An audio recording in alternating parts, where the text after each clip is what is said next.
Hi besties, how are you? On this episode of the Creative Journal, I'd like to talk to you about exploring. I'm someone who likes to sit in their pain, bathe in it even. I'll be slouched on a little comfy sofa in my brain cinema and watch an upsetting scene on replay. But I've realized that the remedy for that is exploring, giving my brain new things to think about. And more importantly, doing everything with curiosity. Because curiosity is kind of like magic. It lets us explore even the most mundane parts of our life as if they were brand new. And summer just guides us into that mindset. It really feels like the perfect time to learn new things and discover different ways to look at the old ones. I'm currently home. I kind of have more homes, but this will always be my home. And I'd like to show you around if you want to come and explore with me. And at the same time, I'm challenging myself to look at this place with fresh eyes, to see the familiar as unfamiliar, to become a tourist in my own hometown. Because usually when I come here, I follow a routine. I visit the same spots because they feel nostalgic, and there's nothing wrong with that. But this time I want to try something different, because curiosity feeds creativity, and creativity sustains curiosity, creating a beautiful endless cycle. Okay, let's see some places.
Welcome to my other home.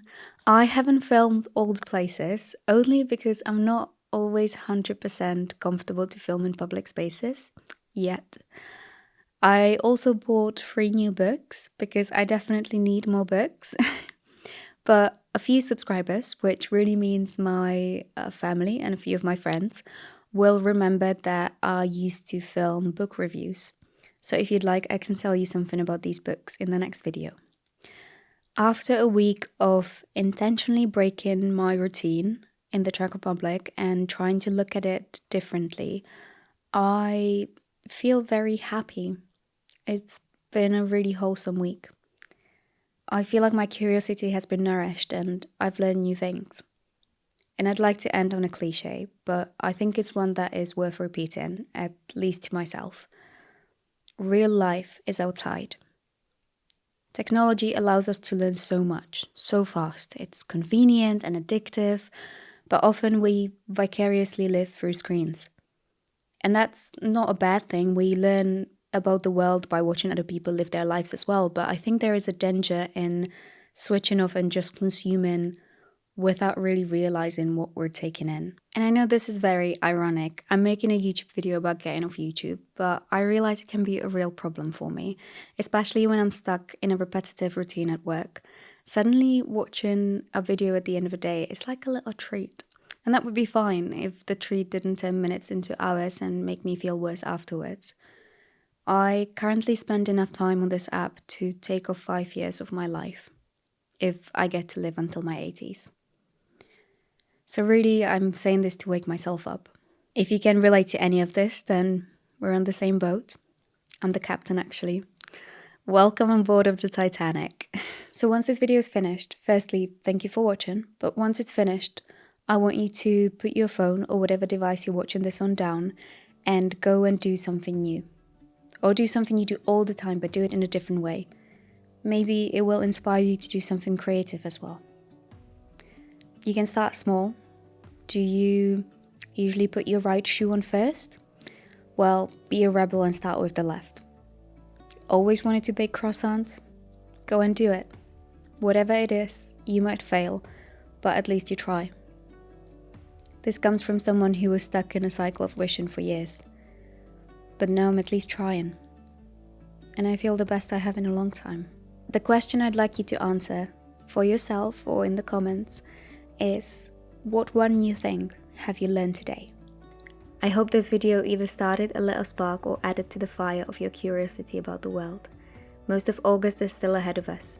Make sure you take some time to explore, but also rest. Let the sun hold you a little longer. I'm sending you lots of love, and I'll leave you with a little poem that I wrote when I went to Italy in June. Bye.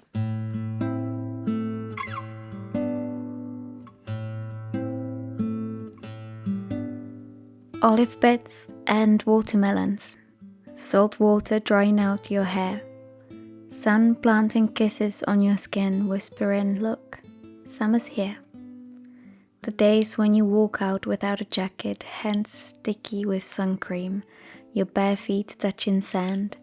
Suddenly winter's existence seems only a cruel fantasy.